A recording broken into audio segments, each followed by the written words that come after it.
Hello, everyone. Today is January 10th, 2025, and today I'm going to talk about temperament and personality. Now, what's that? So, I'm a psychological scientist, and I know something about stuff that has to do with psychology. And uh, recently, and by recent, I mean for at least a couple of years, there's been a discussion of whether things like personality is an innate predisposition or if it is a product of nurture.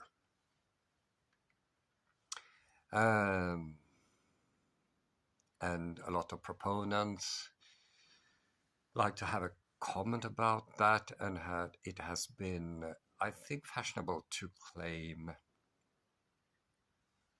uh, biology, basically. It's a biological predisposition or physiological, and that it's hard to change.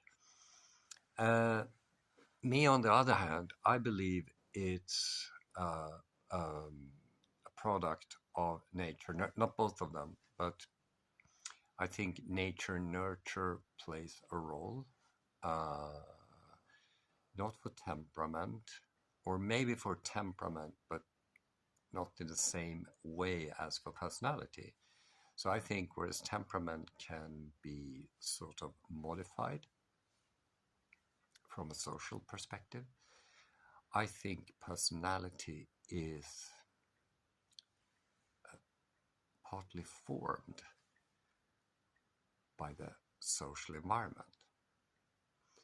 And why do I say that? Well, the backstory is that my undergraduate education is uh, two tracks: business administration, where I did organizational learning, quantifiable models, and on the other hand, psychology. So my bachelor thesis in psychology was about experimental emotional psychology.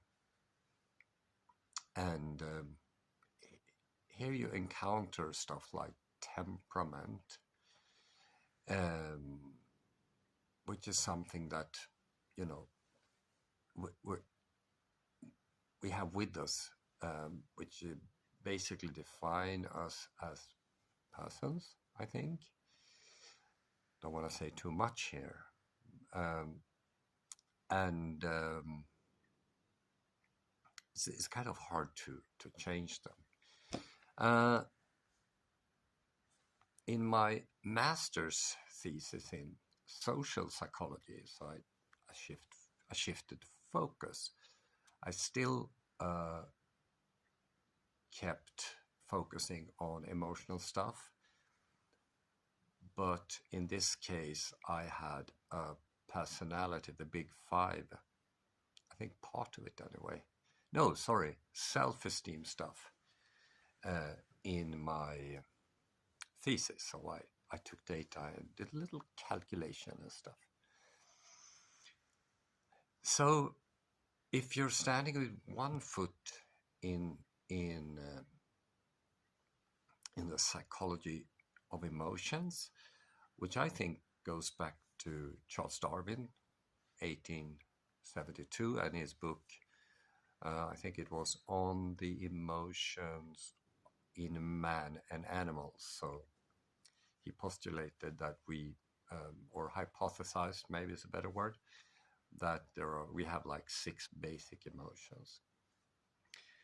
And I sort of believe that they form our temperaments, basically. Personality, on the other hand, uh, is an what do you call it? It's an invention. It's a construct, um, and also a way to sort of uh, look at temperament or temperaments, if you like, among adults.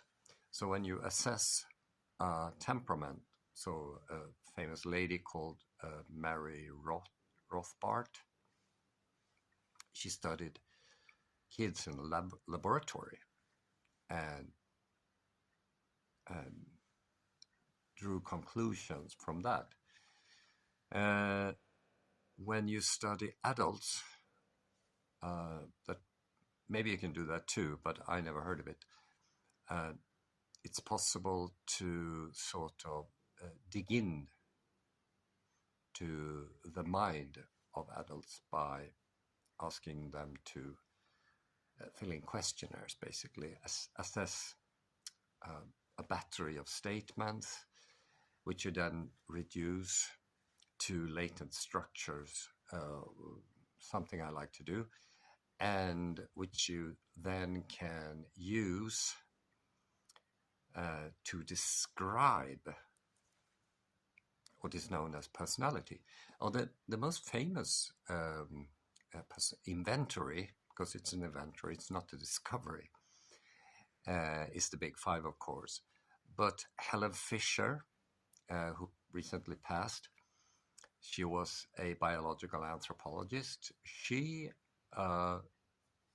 made her own invention, and she did fMRI assessments. That's when you put yourself it's in that machine that can photograph your brain, and correlated 4 different personality types with brain activity. So it's biological connection.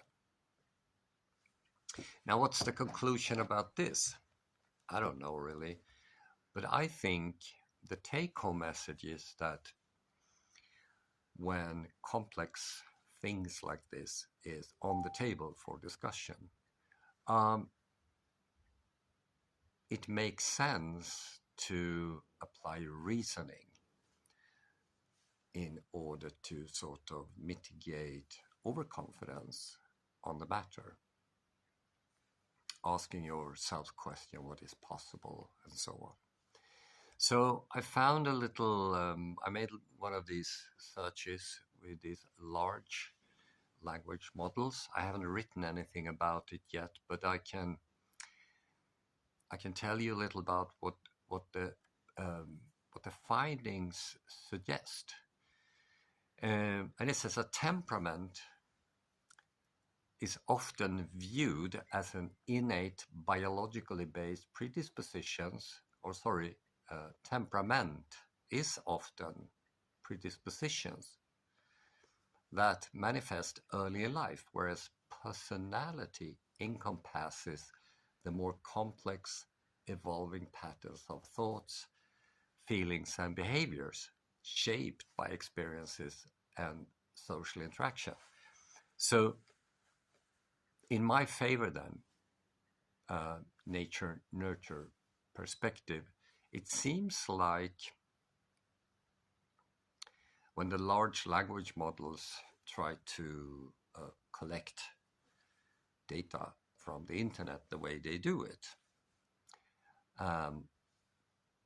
that seemed to be consistent with my views. But I like to hear some comments about this, and as the big guy from Austria said, I'll be back.